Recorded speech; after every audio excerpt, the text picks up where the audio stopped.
Hello, my name is Sarah Jane Haney. This is my EDL 854 Module 12 case study. So Section 1 is a summary of the case.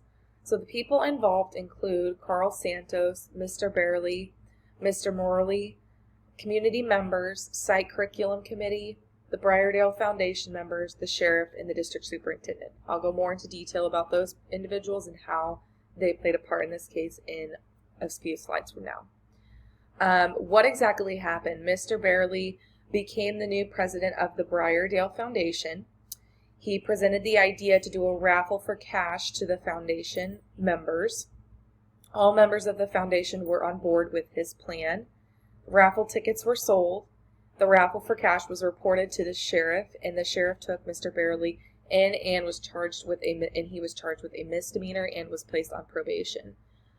This occurred the night of the raffle drawing at Briardale Elementary School.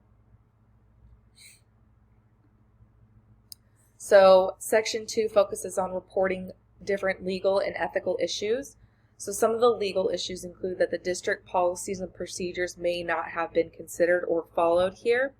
State and local laws regarding raffle drawings were not considered, including some states require an application filed with the state, and some states have laws on the value of the raffle prizes in other areas surrounding the raffle drawings. So it sounds as though Mr. Barely and the rest of the foundation members weren't aware of these policies or the state and local laws. Some of the ethical issues include Mr. Barely did not meet with a school site curriculum committee with his idea prior to implementing. He has competitive motivations that may not be in the best interests of the staff and the students.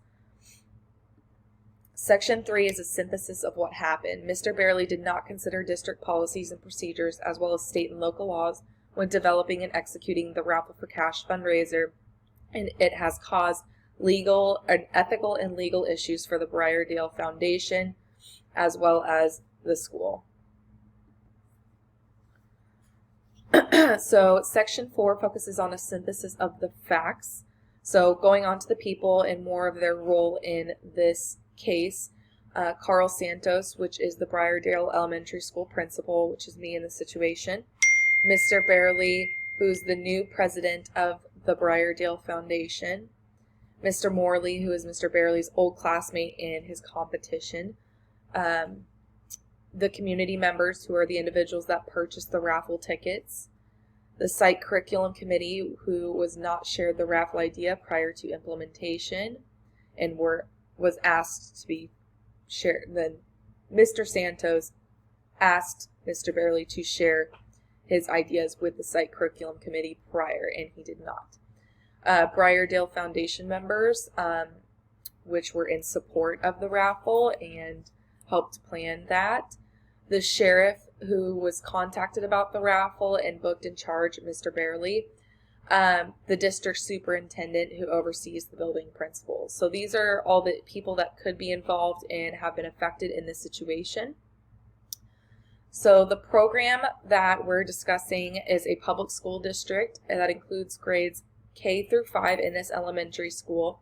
It has a population of about 600 students, and they focus on basic skills curriculum.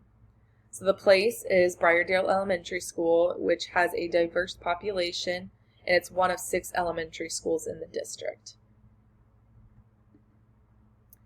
Section 5 focuses on reviewing and prioritizing the information, so the stakeholders. The situation at hand could be damaging to the stakeholders involved, including the site curriculum committee, community members, the teaching staff, Briardale Foundation members, the superintendents, students, parents, and staff who are involved in the supplementary programs, and the building principal, Mr. Santos. All of the stakeholders have not been consulted in this situation, including the site curriculum committee, the district superintendent, and other staff. So based off of the information gathered, I believe I have the information necessary to make a decision.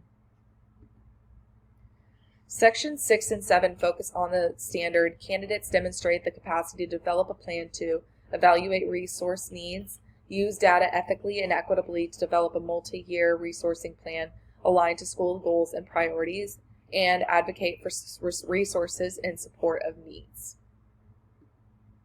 So section 6 is identifying options and possible consequences.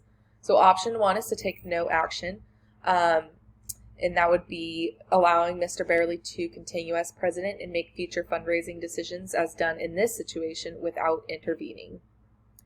Option 2 is the more liberal action. So the second option would be to review fundraising policies and procedures and make adjustments to them to avoid situations like this in the future. This would also mean selecting a new president for the Briardale Foundation with a better understanding of fundraising laws, regulations, policies, and procedures.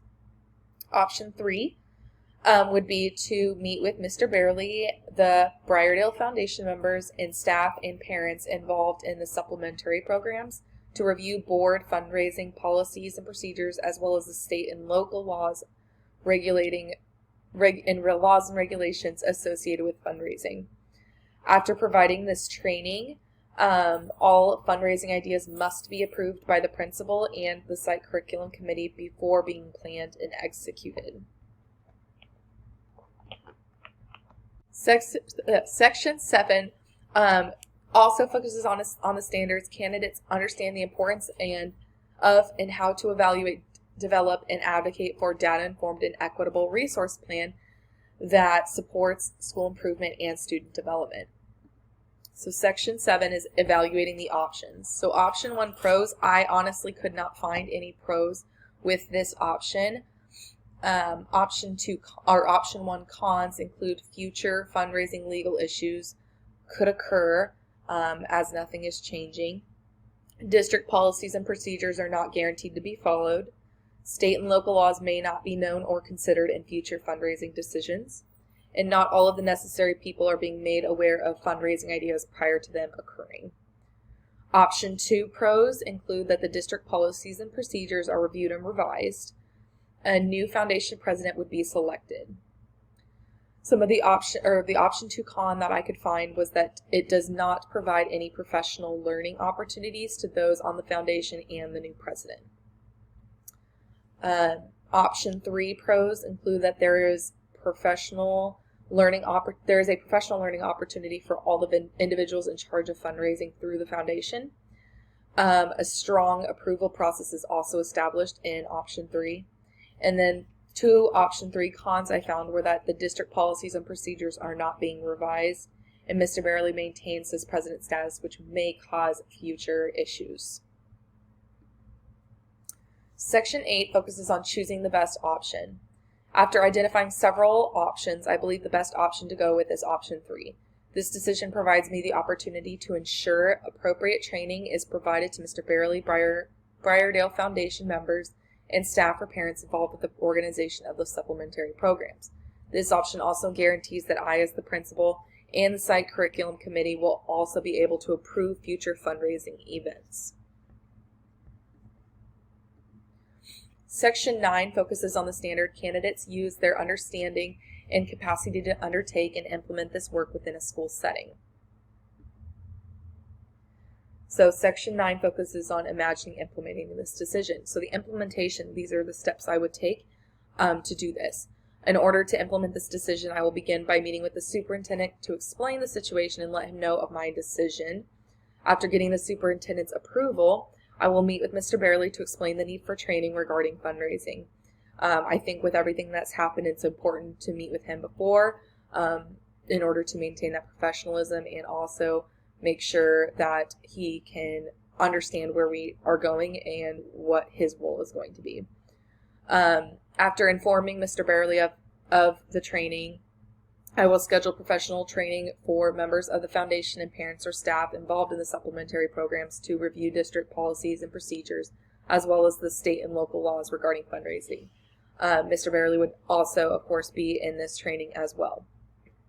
These individuals will also be notified that they must receive principal and site curriculum committee approval prior to planning and executing fundraising events.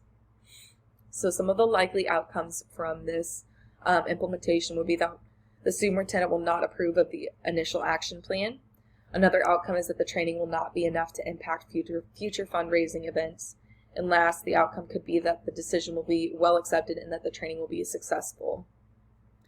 Some consequences may be that one is that the decision will be that the district would be that the district policies and procedures may still not be sufficient to prevent future fundraising legal issues. So since they are not being revised in this option, that could still continue. Plan B would be that if this plan of action does not work out, I will suggest the second option to the superintendent for approval, which would be reviewing and revising the current board policies and procedures, as well as hiring a new or taking on a new president for the foundation. And that is the end of my presentation on this case study. Thank you.